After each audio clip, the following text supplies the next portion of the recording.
Okay, welcome to 7 Continents, One Story, and I genuinely cannot wait for this one. Glad to have you with us today. This is going to be a good one. I've been looking forward to this all week, honestly. I'm Ethan, 13 Maltese, and way too obsessed with history for someone my age. I'm Nils, professor of history, originally from Sweden. And I'm Céline, joining you from Edinburgh, Scotland. I read far too many history books in my spare time.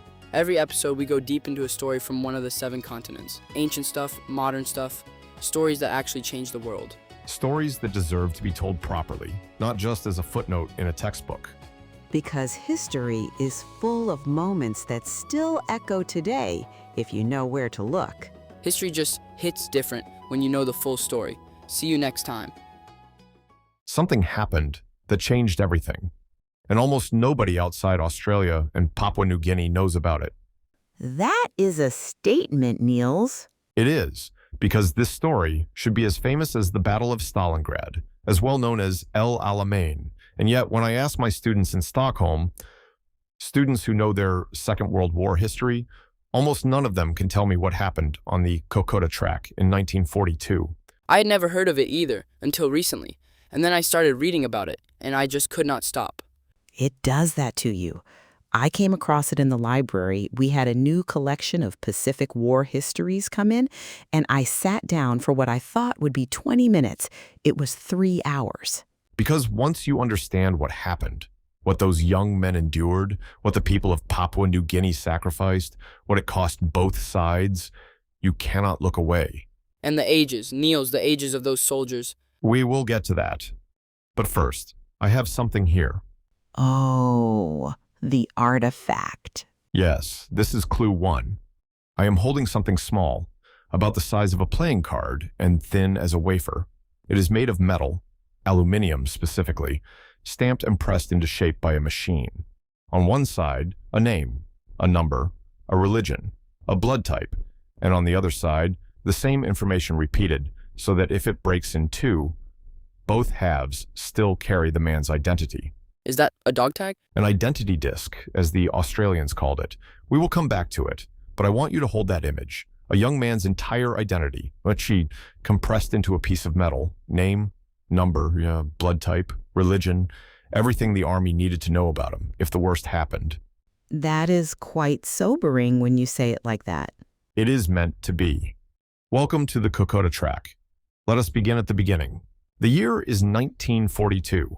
By the time the events of this episode unfold, the Second World War has been raging for almost 3 years. Europe is under the shadow of Nazi Germany. North Africa is a battleground. Stalingrad is about to become a charnel house. And in the Pacific, something extraordinary is happening. Japan had exploded across the Pacific in a way that almost nobody had predicted. Almost nobody. In December 1941, Japan attacked Pearl Harbor and simultaneously launched offensives across the entire Pacific and Southeast Asia. Within weeks, Malaya had fallen. Hong Kong had fallen. Singapore, the so-called impregnable fortress of the British Empire in Asia, fell on the 15th of February 1942. That is wild. Singapore.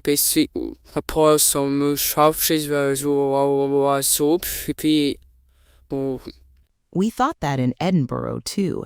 The fall of Singapore sent shockwaves through Britain and through Australia. Because Australia lost an entire division at Singapore. The 8th Division, approximately 15,000 men gone, captured. And 4 days after Singapore fell, Japan bombed Darwin on the north coast of Australia. More aircraft in that raid than attacked Pearl Harbor. So Australia was actually in danger of being invaded. Genuinely in danger.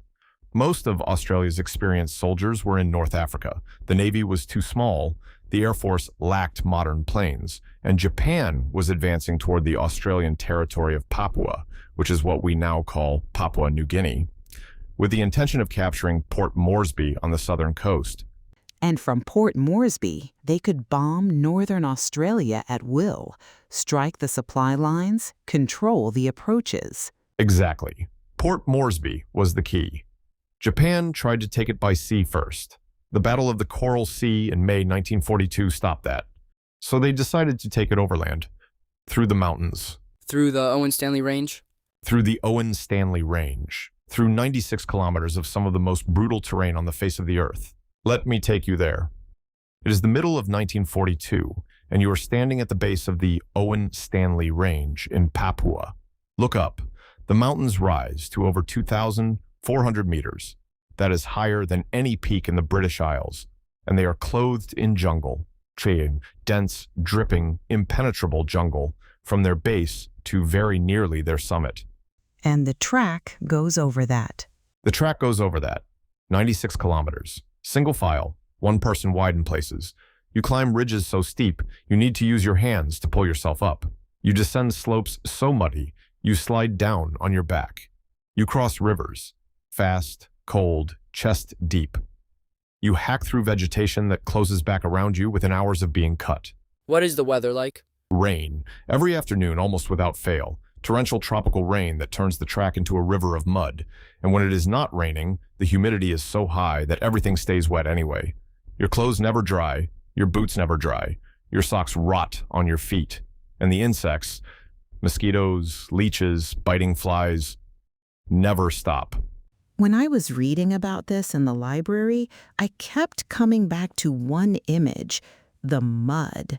Multiple accounts describe Australian soldiers wading through mud that came up to their thighs in places. And they were carrying weapons, ammunition, they're wounded, everything. Everything. Because there were no roads, no vehicles, no airstrips close enough to the fighting in the early stages. Everything that reached the front lines was carried by human beings walking the track. That is, I do not even know how to process that. That is how I want you to feel, because that is where this story happens. On the 21st of July, 1942, Japanese forces under Major General Tomitaro Hori landed at Buna and Gona on the north coast of Papua. Approximately 6,000 men, battle-hardened from Malaya and the Philippines. Their orders: cross the Owen Stanleys and take Port Moresby. And who was sent to stop them? The 39th Battalion, Australian Citizen Military Forces, militia, not the regular army. What is the difference?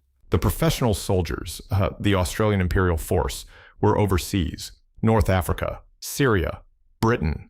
The militia were citizen soldiers, volunteers and conscripts who had signed up to defend Australia, but could not legally be sent to fight overseas. They were shop assistants, factory workers, farmers, students. And their average age? 18 and a half years old. That is my age, almost. That is what hit me hardest when I read about this. These were boys, 18-year-olds, being sent up a jungle track to hold back 6,000 experienced Japanese soldiers. And the professional soldiers had a name for them: Chocos, chocolate soldiers. The implication being that they would melt under the heat of battle. That seems harsh. It was deeply unfair. And they were completely, utterly wrong. The 39th Battalion had almost no time to prepare. Their commanding officer, Lieutenant Colonel William Owen, led them north along the track in late July. They reached Kokoda Village, a small settlement with a precious airstrip, on the 28th of July. The Japanese were already coming. And Owen was killed very quickly, was he not? On the 29th of July, shot by a Japanese sniper while observing the enemy advance. He was the first Australian commanding officer killed in Papua, and his men, teenagers most of them, had to carry on without him. What happened then? What happened then was one of the most remarkable fighting retreats in Australian military history. The 39th Battalion was pushed back, step by step, ridge by ridge. But they never broke. They fought. They fell back. They turned and fought again. Every day they held was another day for reinforcements to arrive. Every kilometer they contested cost the Japanese time they could not afford. The Australian Imperial Force regulars began arriving in August.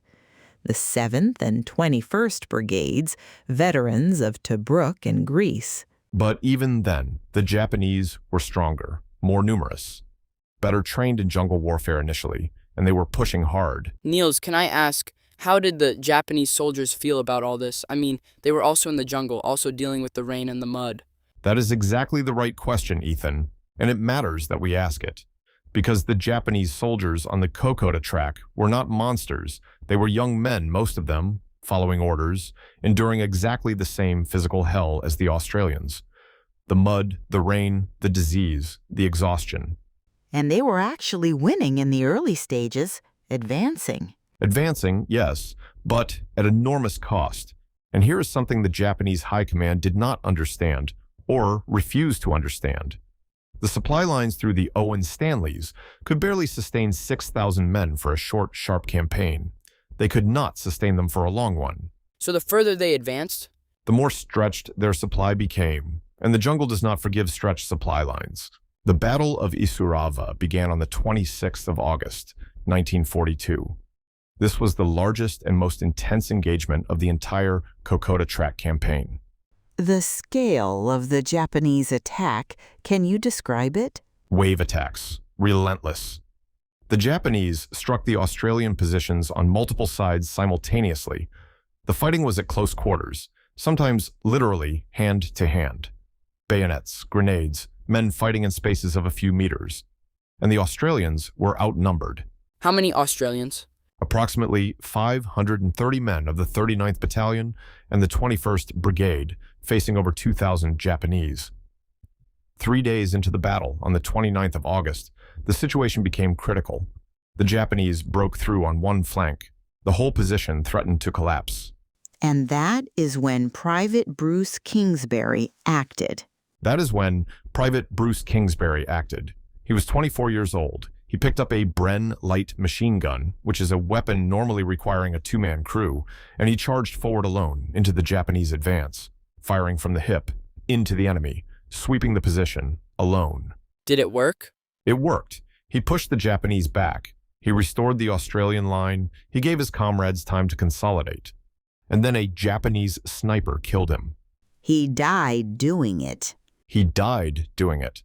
Private Bruce Kingsbury was posthumously awarded the Victoria Cross, the first awarded for action in Papua New Guinea during the Second World War. He deserves every word of that honor.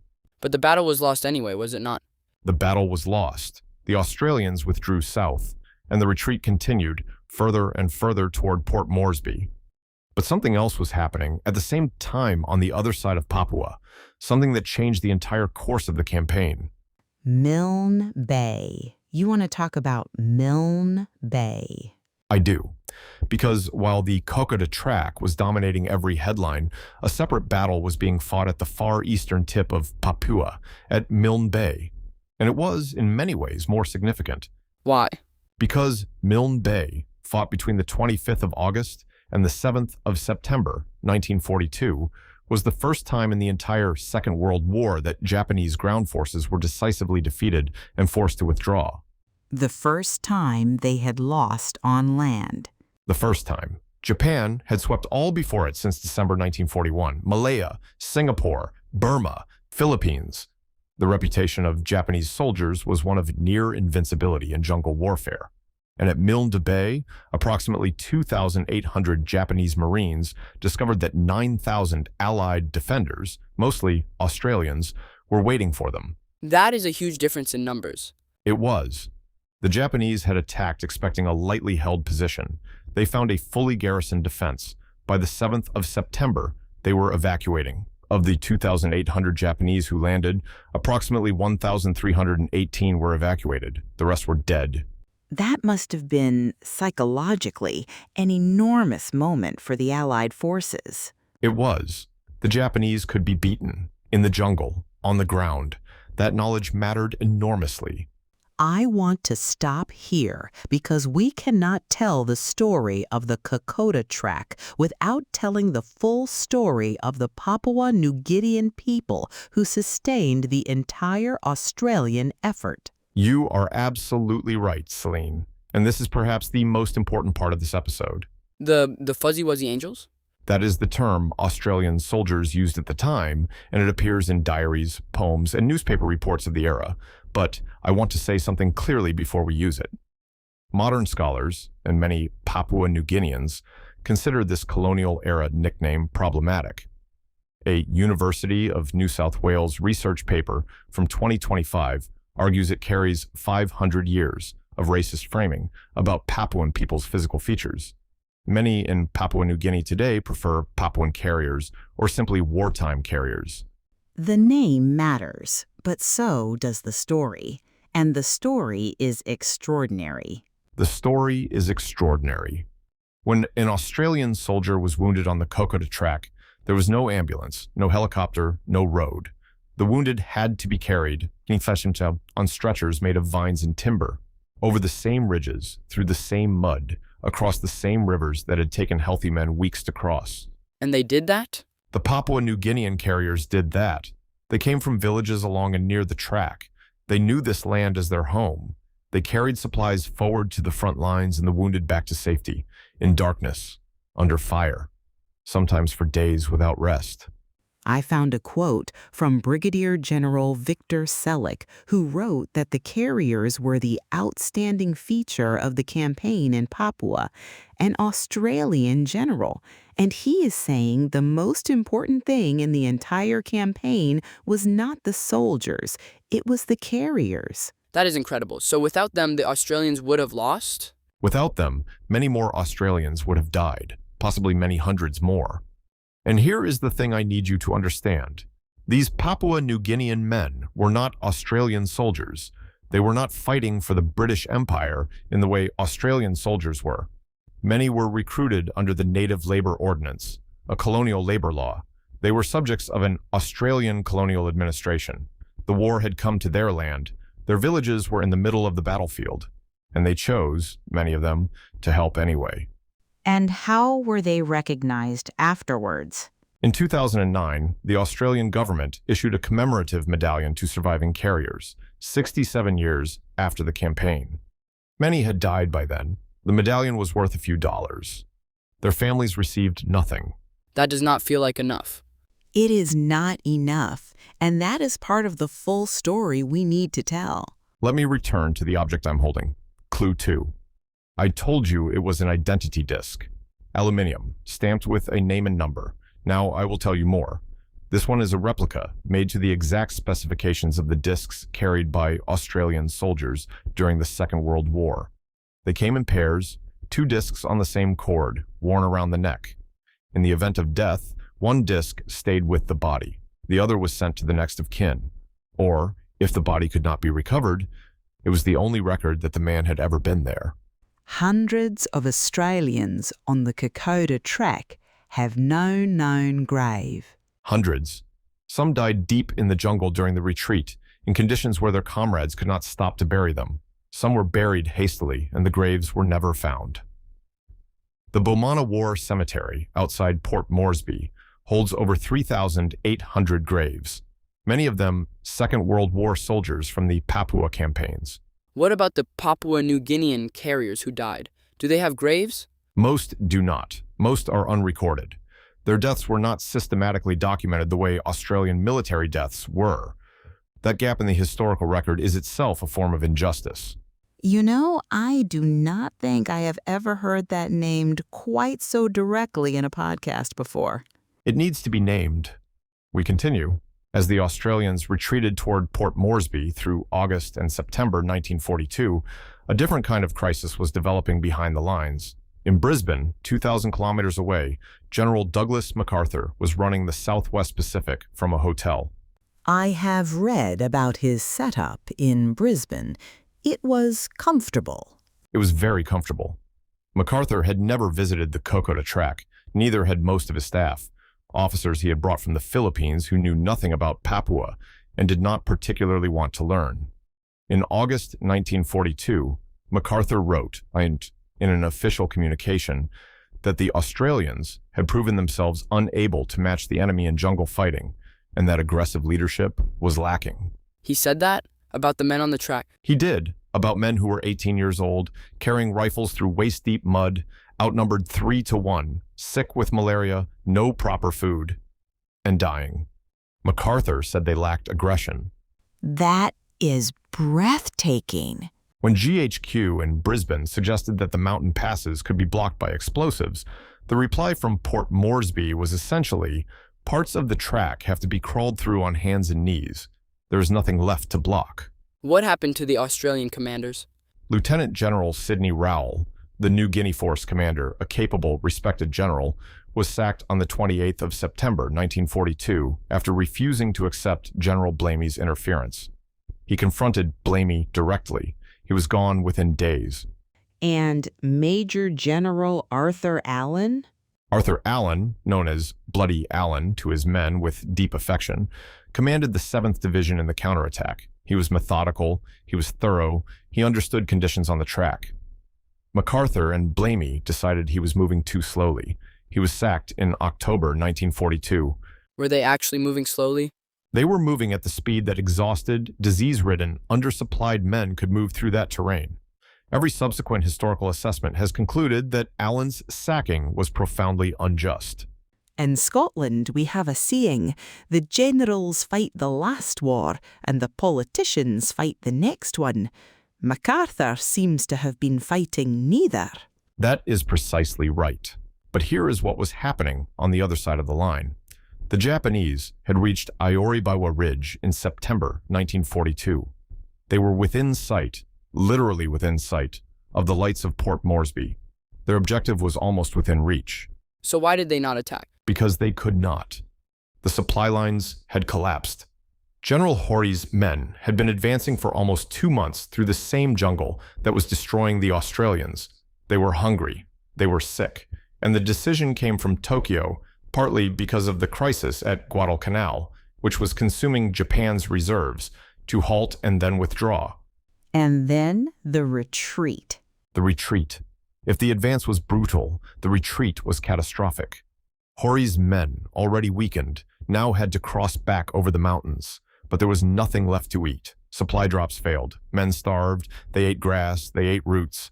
Some, in desperation that we should acknowledge without flinching, resorted to eating the dead. The Japanese soldiers were starving. Starving and dying of disease and drowning in flooded rivers. Major General Horry himself drowned crossing the Kumusi River in November 1942. His body was never recovered.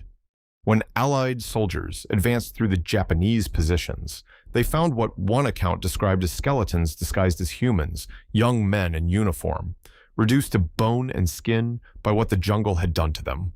I find it very difficult to process that because they were the invaders. They were causing suffering, but they were also suffering terribly themselves. That is history. Real history. It rarely allows us the comfort of simple categories. We have reached what I think is the most important decision point of this episode, and I want to put it directly to our listeners. The moment at Isurava? The moment at Isurava. It is late August 1942. The Australian position at Isurava is on the verge of collapse. The Japanese are attacking in waves. There are not enough men to hold. The commanders, Brigadier Arnold Potts of the 21st Brigade and the exhausted officers of the 39th Battalion, face a decision. Hold at Isurava and risk complete encirclement, which would mean the destruction of the entire force, with no survivors to defend Port Moresby, or withdraw south, fighting as you go, preserving the force, buying time for reinforcements, but giving ground. So the question is, hold the line or pull back? Exactly. If you were commanding at Isurava, outnumbered, outgunned, your men exhausted and sick, what would you do? Hold or withdraw? For me, honestly, I think I would want to hold, because there is something in the idea of standing at the last line, refusing to move. Scotland had its own version of that. Men at Bannockburn, outnumbered, holding for a cause. There is something deep in the human spirit that says, not one step back. I understand that, but if you hold and get encircled, everyone dies, and then who defends Port Moresby? I think strategically you have to pull back, even if it feels like defeat. And here is what Brigadier Arnold Potts decided. He withdrew, step by step, fighting delaying actions at every ridge, sacrificing ground to preserve men. It was not a retreat in the sense of running away. It was a fighting withdrawal, every meter contested, every hour bought with blood. MacArthur condemned it as cowardice. He wanted Potts sacked. He did. And historians have spent the 83 years since arguing that Potts's decision was exactly correct. If the 39th Battalion and the 21st Brigade had stood and died at Isurava, there would have been nothing left between Japan and Port Moresby. The fighting withdrawal, painful, costly, agonizing, was the only strategy that kept Australia in the fight. So the retreat saved Port Moresby? The retreat saved Port Moresby. The Australians halted the Japanese advance at Ioribaiwa in September. The Japanese began withdrawing. And then, slowly, painfully, but inevitably, the Australians came back. The 25th Brigade, under Brigadier Kenneth Either, led the advance north. On the 2nd of November, 1942, the Australian flag was raised over Kokoda village, the same village that had been lost on the 29th of July. After 3 months and 4 days of fighting that cost hundreds of lives and thousands of cases of disease, they were back. Was it over then? Not quite. There were still the battles at Eora Creek and Oivigorari, fierce, costly fighting through October and November. And then the terrible battles at Buna, Goni, and Sanananda on the north coast, which are a story for another episode. But the Kokoda Track itself was reclaimed on the 18th of November, 1942, when the Australians reached the Kumusi River. 4 months, 96 kilometers, hundreds of lives. And now, our unsung hero. The iconic image of the Kokoda campaign, the photograph you will find on the wall of the Australian War Memorial, reprinted in almost every book about the Pacific War, was taken on Christmas Day, 1942. Near the battleground around Buna on the north coast, a New Zealand photographer named George Silk, working for the Australian Department of Information, was walking toward the front when he saw a column of wounded men moving toward him. He stepped to the side. He raised his camera. He took one photograph. What did he photograph?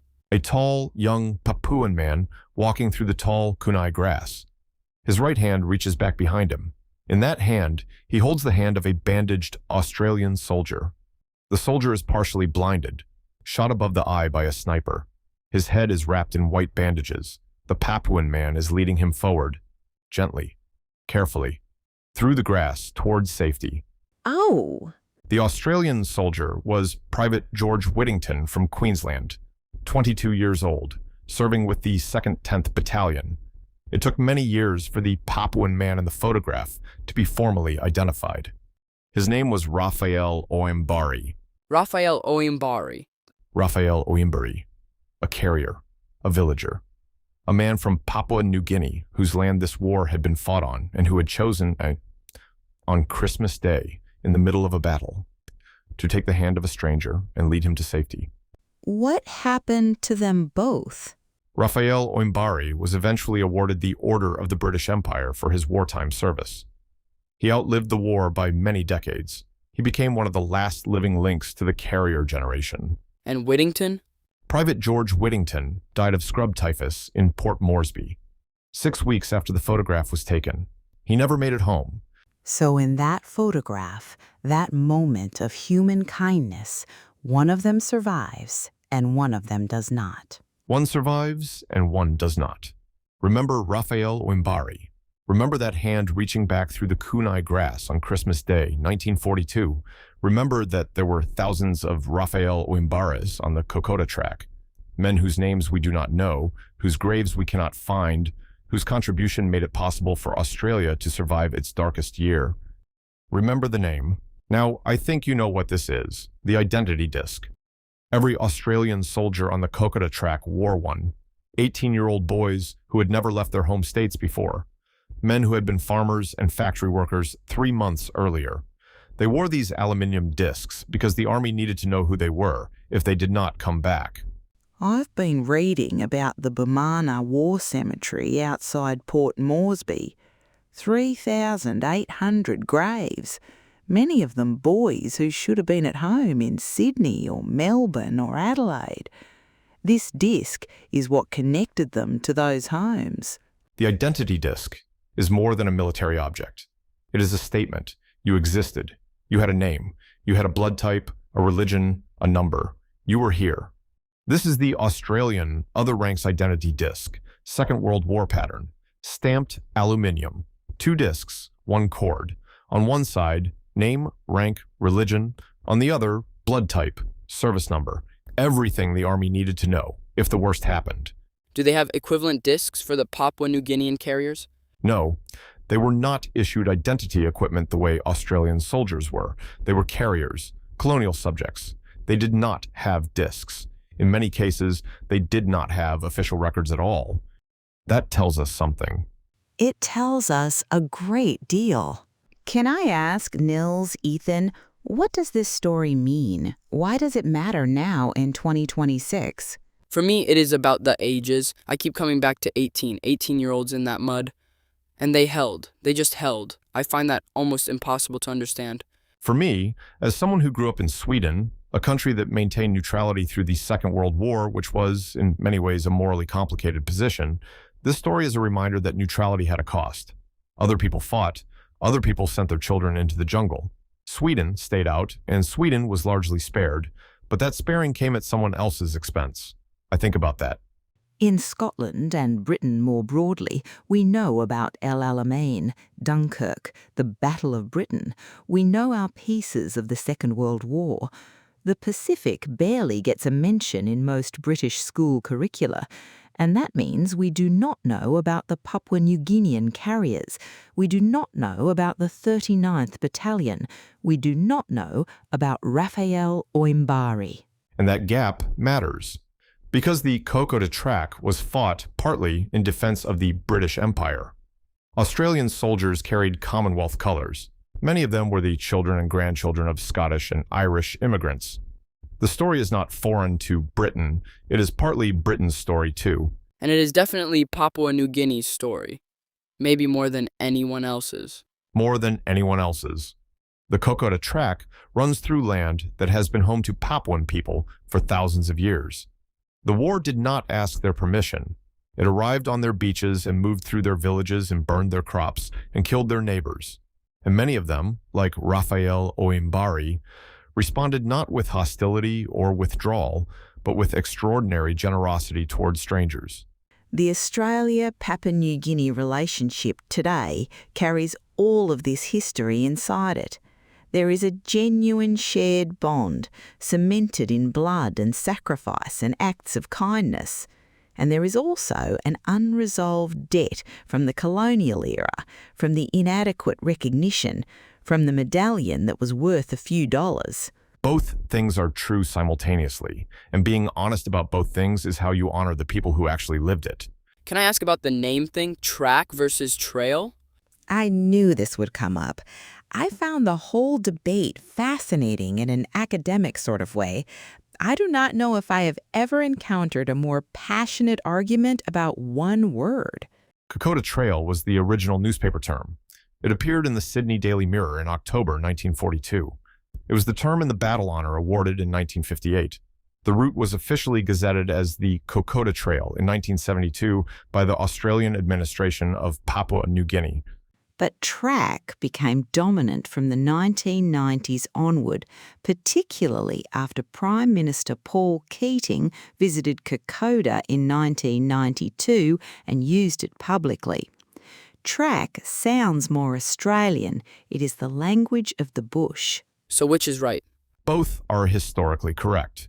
We use track in this episode because that is the current Australian usage and the term the Australian War Memorial uses. But if you visit Papua New Guinea's own Kokoda Track Authority website, you will find, slightly ironically, that they also use track. The debate has been settled by usage. 625 Australian soldiers were killed in action on the Kokoda Track. Over 1,600 were wounded. Over 4,000 were evacuated with disease.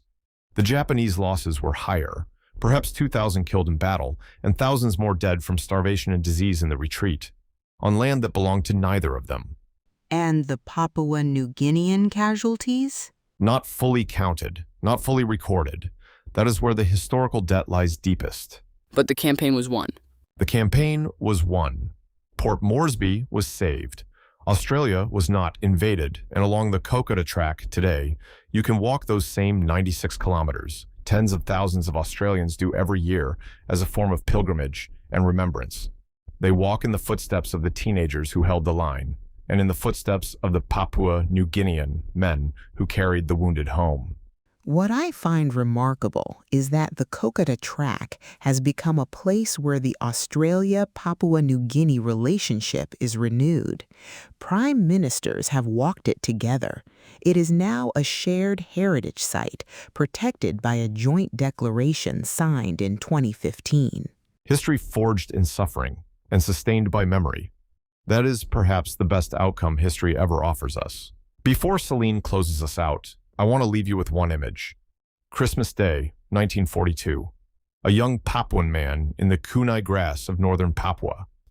His right hand extended behind him, holding the hand of a wounded Australian soldier he has never met before, leading him towards safety, on the most violent patch of earth in the South Pacific.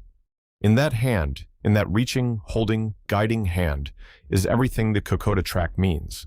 Courage without glory, kindness without recognition, humanity in the middle of hell. The Kokoda Track campaign lasted from the 21st of July to the 18th of November 1942. 48 hours of each of those 120 days, almost every one of them, were spent in rain, mud, fear, hunger, and pain.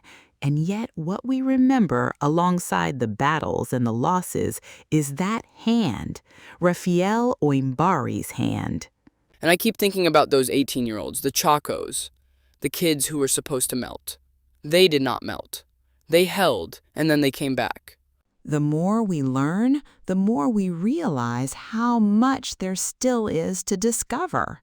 What a journey through history today. Strategic, long-term thinking creates lasting security in days. That is one of the great lessons of the Kokoda Track. That is why I appreciate our partnership with Cyprus Real Returns.